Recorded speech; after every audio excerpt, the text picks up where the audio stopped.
semua, saya Cikgu Tang. Dalam video ini, Cikgu akan menerangkan 2.2 Kaedah Penghitungan Pendapatan Negara. Pengenalan. Di bawah analisis makroekonomi, pendapatan negara boleh dihitung atau dikira menerusi 3 kaedah pengiraan. Kaedah-kaedah tersebut antara lainnya adalah seperti berikut. A. Kaedah keluaran ataupun lebih dikenali sebagai nilai ditambah. B. Kaedah perbelanjaan ataupun lebih dikenali sebagai nilai barang akhir. C. Kaedah pendapatan ataupun cost factor. Ketiga-tiga kaedah pengiraan di atas akan memberikan nilai yang sama bagi jumlah pendapatan negara. Ini kerana jumlah nilai keluaran pada satu tahun tertentu sebenarnya sama dengan jumlah perbelanjaan yang dilakukan oleh pengguna pada tahun tersebut dan pada tahun itu juga jumlah pendapatan yang diterima oleh para pengusaha menyamai jumlah perbelanjaan yang dilakukan oleh masyarakat pada tahun itu. Sebagai contohnya, katakanlah dalam sebuah ekonomi hanya wujud sebuah syarikat yang mengeluarkan beras basmati. Harga sekilogram produk tersebut ialah RM4 dan syarikat tersebut mengeluarkan sebanyak 1000 kilogram setahun. Ini bermakna nilai keluaran negara tersebut pada tahun itu berjumlah RM4000. Bagaimana kita mendapatkan RM4000 ini iaitu dengan membuat pendaraban RM4 darab dengan 1000 kilogram iaitu RM4000. Jika pengguna dalam ekonomi tersebut menggunakan 1000 kilogram beras setahun, ini bermakna jumlah perbelanjaan mereka pada tahun itu berjumlah RM4000. Maka di sini kita lihat bahawa keluarannya RM4000, perbelanjaannya RM4000. Apabila ini berlaku, maka bermakna syarikat yang mengeluarkan beras itu akan memperolehi pendapatan berjumlah RM4000. Maksud di sini, jumlah keluaran RM4000, jumlah perbelanjaan RM4000. Maka ini mendatangkan pendapatan RM4000.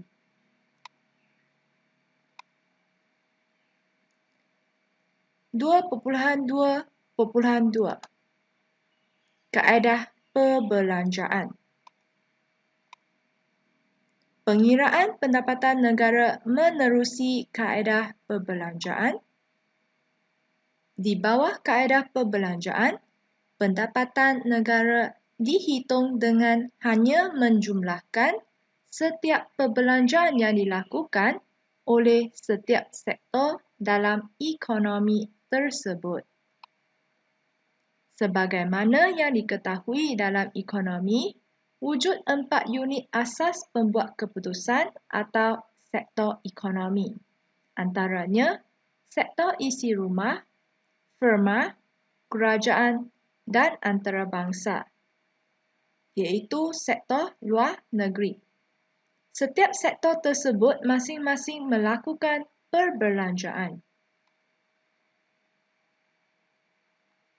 Perbelanjaan yang dilakukan oleh sektor isi rumah dikenali sebagai perbelanjaan penggunaan. C.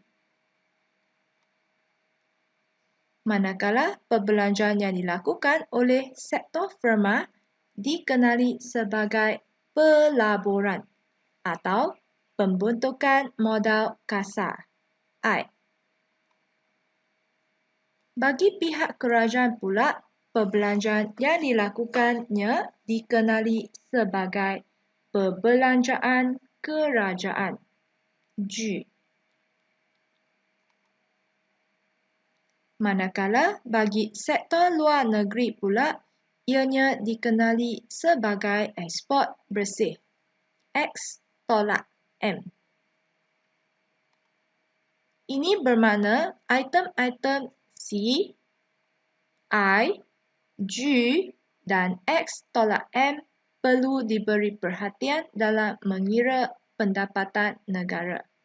C iaitu consumption, perbelanjaan penggunaan. I iaitu investment, iaitu pelaburan ataupun pembentukan modal kasar. G iaitu perbelanjaan kerajaan, G untuk government. X iaitu export dan M import.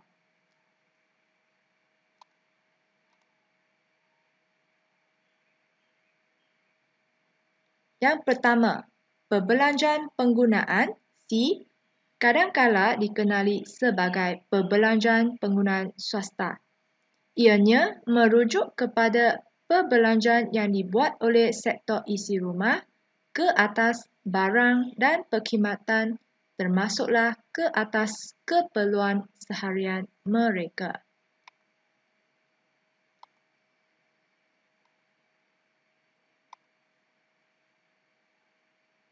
Kedua, pelaburan atau pembentukan modal tetap swasta I merujuk kepada perbelanjaan yang dibuat oleh sektor swasta. Dalam konteks ekonomi, konsep pelaburan merujuk antara lainnya kepada yang pertama, perbelanjaan ke atas berbagai jenis barang modal bagi keperluan kilang dan perusahaan. Kedua, perbelanjaan untuk membina rumah-rumah kediaman, bangunan pejabat dan bangunan kilang. Ketiga, pertambahan nilai barang simpanan atau stok atau inventory sama ada berupa bahan mentah, barang yang sedang diproses separa siap maupun barang-barang akhir yang belum dipasarkan.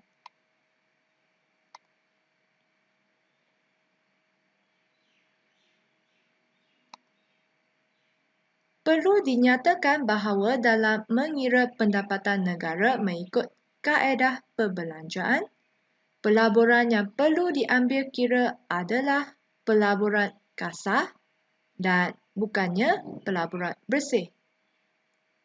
Iaitu pelaburan kasar sama dengan pelaburan bersih campur dengan susut nilai. Ketiga, perlu dinyatakan bahawa perubahan stok nilai stok juga perlu diambil kira semasa mengira pendapatan negara berdasarkan kaedah perbelanjaan. Perubahan nilai stok diperolehi dengan menolakkan stok di akhir tahun daripada stok di awal tahun. Perubahan nilai inventory sama dengan jumlah stok di akhir tahun tolak dengan jumlah stok di awal tahun. Dengan ringkasnya, perubahan stok sama dengan stok akhir tolak stok awal. Perubahan nilai inventory perlu dicampurkan bagi mendapatkan K/K harga pasaran jika nilainya adalah positif. Akan tetapi, ianya perlu ditolakkan jika nilainya negatif. Keempat, perbelanjaan kerajaan G juga dikenali sebagai perbelanjaan awam. Kadangkala, ianya dikenali sebagai perbelanjaan penggunaan awam atau pembentukan modal tetap awam. Perbelanjaan kerajaan yang bersifat mengurus biasanya merujuk kepada perbelanjaan penggunaan awam, manakala perbelanjaan kerajaan yang bersifat pembangunan biasanya merujuk kepada pembentukan modal tetap awam. Kelima, ekspor bersih pula merupakan hasil tolak di antara ekspor dengan import.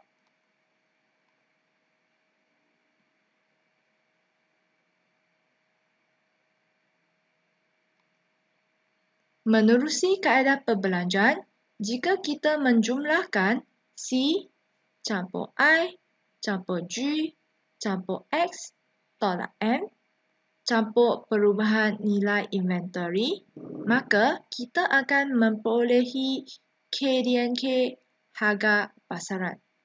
Dengan hal yang demikian, bagi memperolehi jumlah pendapatan negara KNB/HF, maka kita perlu membuat beberapa prosedur penukaran sehingga kita memperolehi konsep KNB/HF tersebut. Sama-sama kita lihat prosedur penukaran tersebut. Tata cara penukaran semasa mengira pendapatan negara berdasarkan kaedah perbelanjaan. Yang pertama iaitu KDNK harga pasaran, iaitu kita ingin menukarkan dia kepada KDNK harga faktor. Dengan itu, harga pasaran menukar menjadi harga faktor, iaitu kita perlu menolakkan cukai tak langsung dan kita perlu menambahkan subsidi. Seterusnya, daripada KDNK harga faktor, kita ingin menukarkan ia menjadi KNK harga faktor. Dari KDNK menjadi KNK. Iaitu proses penukarannya, iaitu kita perlu campur PFBLN. Seterusnya, daripada KNK harga faktor, kita ingin menukarkannya menjadi KNB/HF harga faktor. Dari KNK menjadi KNB. KNK/HF menjadi KNB/HF. Iaitu prosedurnya, iaitu kita perlu menolak susut nilai.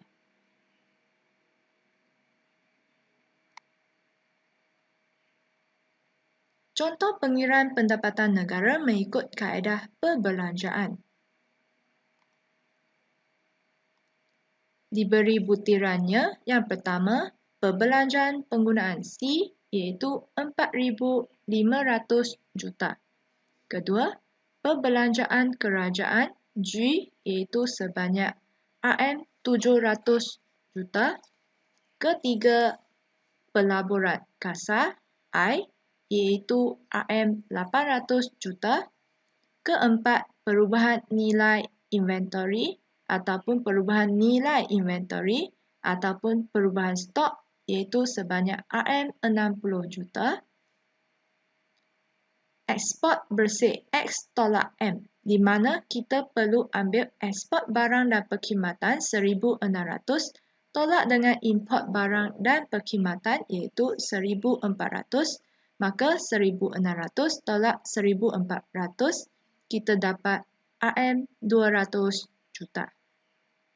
Apabila kita menjumlahkan C campur G campur I campur perubahan nilai inventory campur X minus M, kita akan mendapat KDNK harga pasaran. Seterusnya, daripada KDNK harga pasaran, kita menolakkan cukai tak langsung, kita campur subsidi. Cukai tak langsung sebanyak negatif 500 dan subsidi iaitu sebanyak 200. Maka kita akan dapat iaitu KDNK harga faktor. Seterusnya, Untuk mendapat PFBLN iaitu pendapatan faktor bersih luar negeri di mana pembayaran faktor ke luar negeri 1,000 tolak penerimaan faktor dari luar negeri 800 iaitu kita akan dapat iaitu negatif 200. Maka kita akan dapat KNK harga faktor.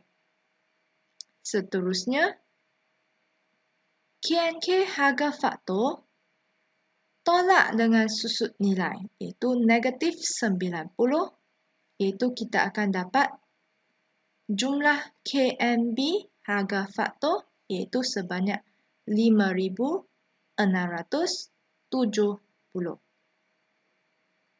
Inilah merupakan prosedur ataupun tata cara penukaran daripada KDNK harga pasaran menjadi KNBHF.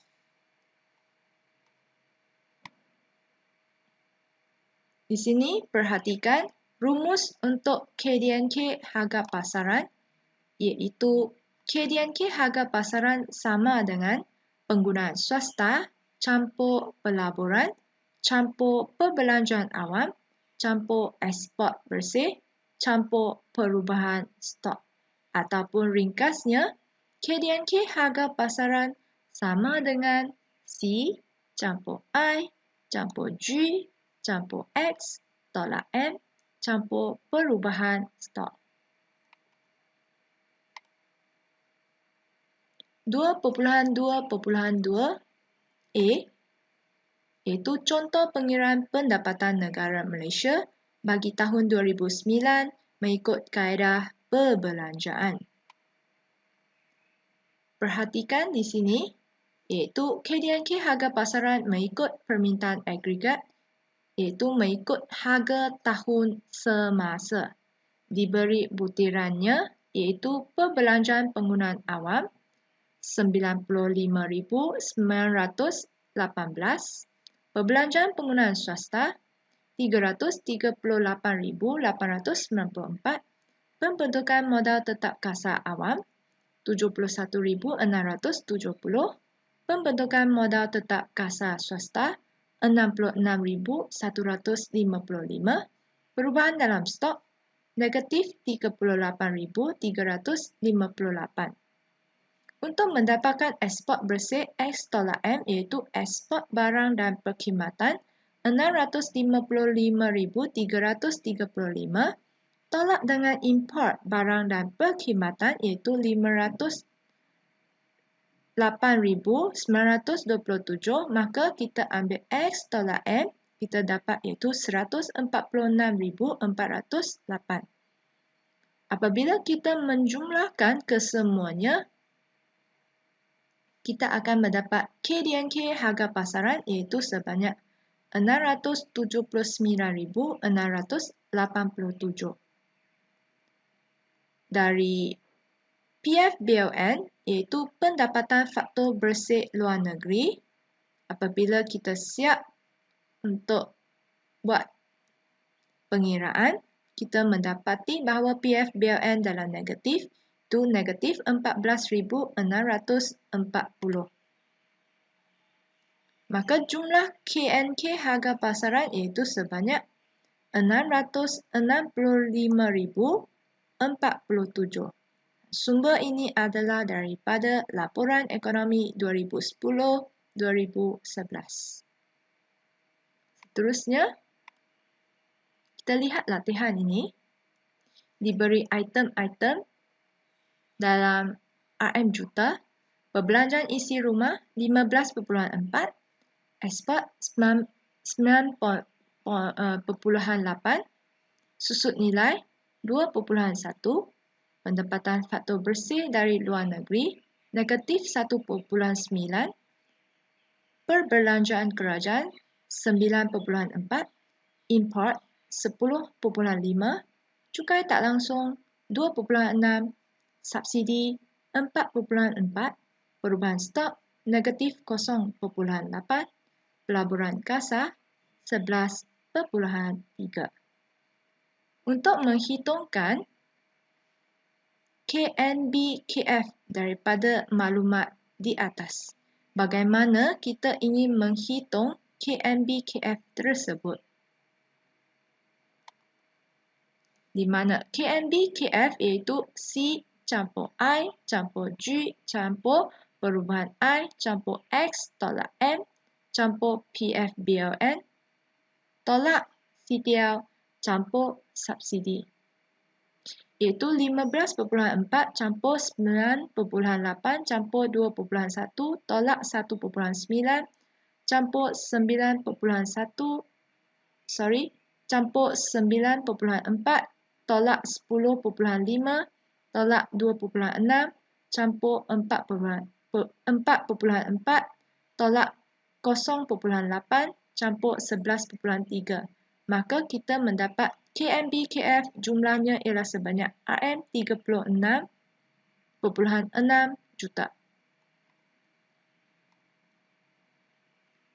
Seterusnya, kita lihat contoh pengiraan pendapatan negara mengikut kaedah perbelanjaan secara aplikasi Malaysia.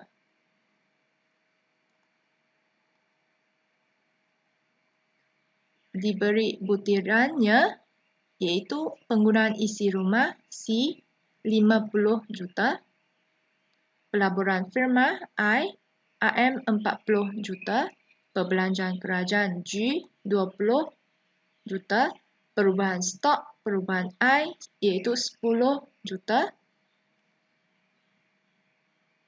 ekspor tolak import iaitu 110 tolak 100, maka kita akan dapat 10 saja. Apabila kita menjumlahkan C campur I campur G campur perubahan I campur X tolak M, KDNK harga pasaran ialah sebanyak 130. Secara aplikasinya iaitu kita dapati bahawa perubahan stok ini wujud. Secara teorinya, perubahan stok ini tiada. Contoh kedua, butiran diberi penggunaan iaitu C, penggunaan swasta 20, penggunaan awam G 10, pelaburan swasta 30, pelaburan awam 20, perubahan stok 5, ekspor bersih X tolak M 15. Maka apabila kita menjumlahkan iaitu C, I, G, perubahan I, X tolak M, iaitu kita akan mendapat KDNK harga pasaran. Iaitu 20 campur 10 campur 30 campur 20 campur 5 campur 15. Iaitu KDNK harga pasaran ialah sebanyak RM 100 juta. Daripada KDNK harga pasaran 100 juta ini, kita campur PFBLN iaitu pendapatan faktur bersih dari luar negeri. Iaitu dalam Malaysia selalunya PFBLN dalam negatif iaitu negatif 40. Maka 100 tolak 40, maka jumlah KNK harga pasaran iaitu sebanyak RM 60 juta. Berdasarkan jadual, A. Butiran perbelanjaan kerajaan diasingkan kepada penggunaan awam dan pelaburan awam. Perhatikan kerajaan. Kerajaan bermaksud awam. Di sini ada dua jenis awam, iaitu penggunaan awam, pelaburan awam. Perhatikan di jadual. Sekiranya perbelanjaan kerajaan, perhatikan awam, iaitu 10, dan pelaburan awam, iaitu 20. 10 campur 20, iaitu ia merupakan perbelanjaan kerajaan. B. KDNK harga pasaran dicampurkan dengan pendapatan faktur bersih dari luar negeri untuk memperoleh nilai KNK harga pasaran. Biasanya, untuk kaedah perbelanjaan, kita akan dapati bahawa C campur I campur G campur perubahan I campur X tolak M, kita akan dapat iaitu KDNK harga pasaran. Ini belum lagi yang terakhir. Yang terakhir iaitu kita perlu mendapat ialah KNK harga pasaran. Perhatikan di jadual, iaitu daripada KDNK ini 100, kita perlu dapatkan KNK harga pasaran mengikut kaedah perbelanjaan. Jadi, mengikut kaedah perbelanjaan, iaitu butiran terakhir iaitu KNK harga pasaran iaitu sebanyak RM60 juta.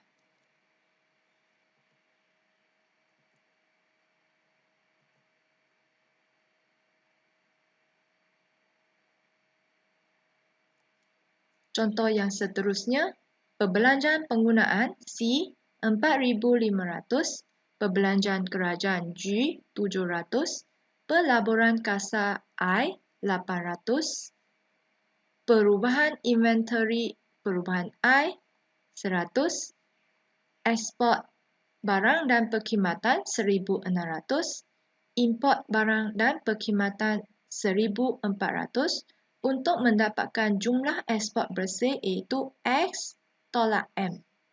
X tolak M iaitu 1,600 tolak 1,400, maka jumlahnya iaitu 200. Untuk mendapatkan KDNK harga pasaran, C campur G campur I campur perubahan I campur X tolak M, maka 4,500 campur 700 campur 800 campur 100 campur 200, maka KDNK harga pasaran ialah 6,300. Untuk mendapatkan KDNK cost faktor, iaitu KDNK harga pasaran tolak cukai tak langsung tolak CTL campur subsidi campur 200. 6,300 tolak 500 campur 200, maka KDNK cost faktor ialah sebanyak RM6,000. Bagaimana kita membezakan teori dengan aplikasi, di mana perubahan inventory ini butiran yang keempat membezakan pendekatan teori dengan aplikasi. Setakat ini sahaja untuk perkongsian kali ini. Jangan lupa like, subscribe dan share dengan rakan-rakan anda yang lain YouTube channel Cikgu Tang sekiranya video ini membantu anda dalam pembelajaran. Terima kasih. Bye-bye.